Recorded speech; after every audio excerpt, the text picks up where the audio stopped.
Hey everybody, how's it going? Lewin here at GarageBand and Beyond, and today I'm going to talk about miking techniques for acoustic guitars using the Samson CO1U.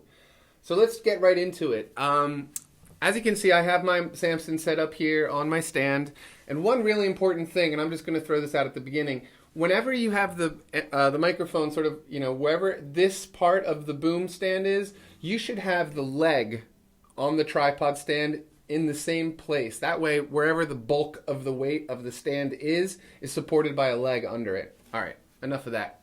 So let's talk about this microphone and where it's placed right now. So right now, as you can see, it's about, from the 12th fret of the guitar, it's about 1 foot out, and from the center of the 12th fret up, it should be about somewhere inside a foot. I find that it's a little bit better under a foot, but where I got this technique from, it was actually 1 foot was the concept. Since this isn't the most unidirectional microphone in existence, I brought it down a little bit. So let me give you a sample of what it sounds like this.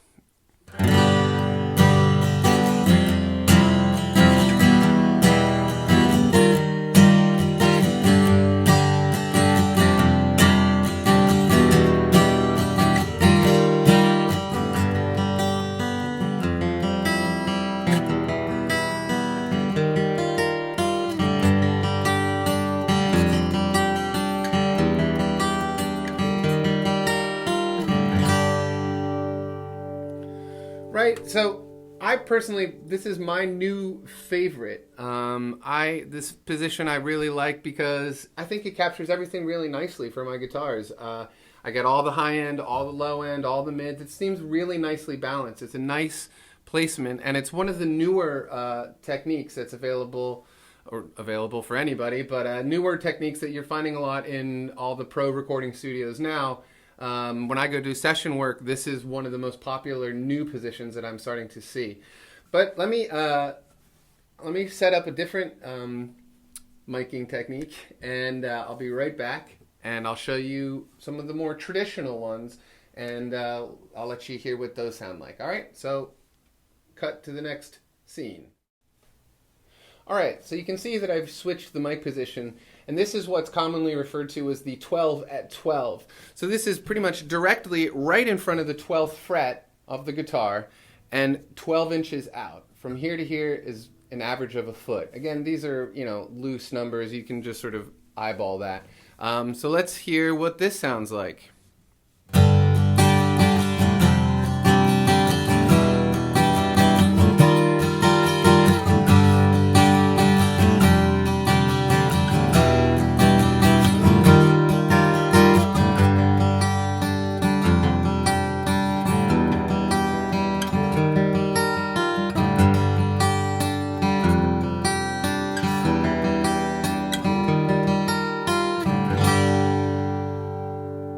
Right?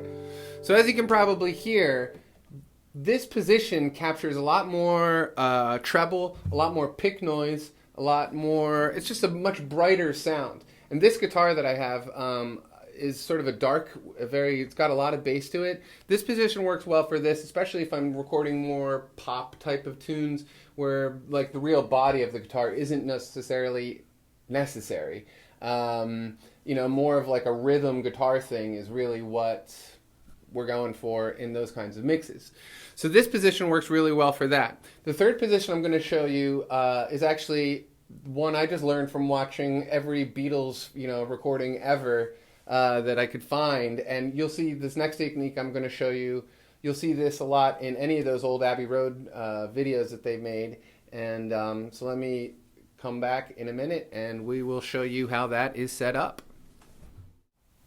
All right, so this setup here, like I was saying, this is sort of the traditional Paul McCartney acoustic guitar sound, this setup right here. So what I've actually done is spun the microphone over onto its side, so instead of being vertical, I have it like this, and again, it's pointed, it's angled down, and here it's actually pointing right at the sound hole of the guitar. Now, the reason that it's up here and out, and again, it's 12 inches out and about 12 inches up. The reason it's here, if it's right in front of the sound hole, it'll get really boomy, really beefy, really undesirable. But for solo acoustic stuff, this works really nice. Let me just play what I was playing before.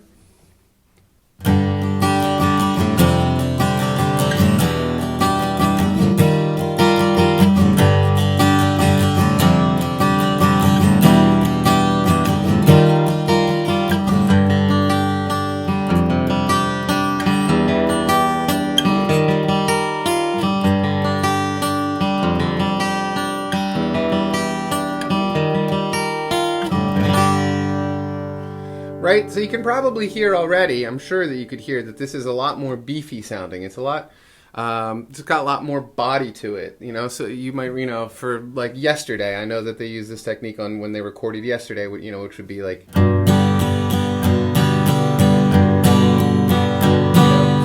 that pattern, or, you know, Blackbird.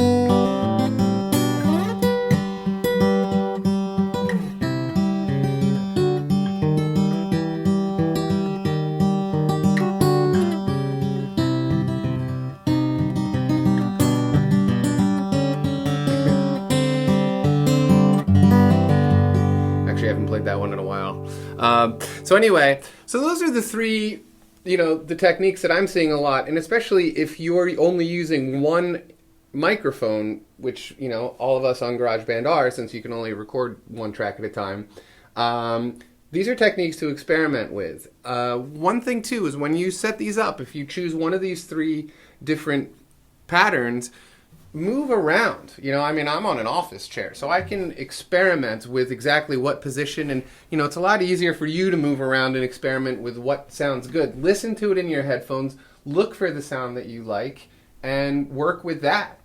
It's important to remember, though, like I was saying before, if you're recording poppy kind of music, you don't want a lot of beef out of your acoustic guitar. Listen to things like, I don't know, like Coldplay or Green Day or something else that ends with AY,